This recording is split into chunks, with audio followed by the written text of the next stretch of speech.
yao, na kati yao nitatembea, nami nitakuwa Mungu wao, nao watakuwa watu wangu, wangu. Na kati yao nitatembea, nami nitakuwa Mungu wao, nao watakuwa watu wangu, wangu.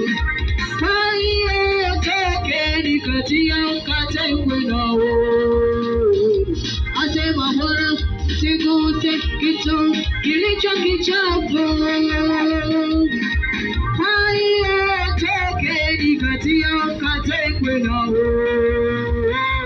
asema Bwana, msiguse kitu kilicho kichafu. Nitawakaribisha, nitakuwa baba kwenu, nanyi mtakuwa wanangu wa kiume na wa kike. Nami nitawakaribisha, nitakuwa baba kwenu, nanyi mtakuwa wanangu wa kiume na wa kike.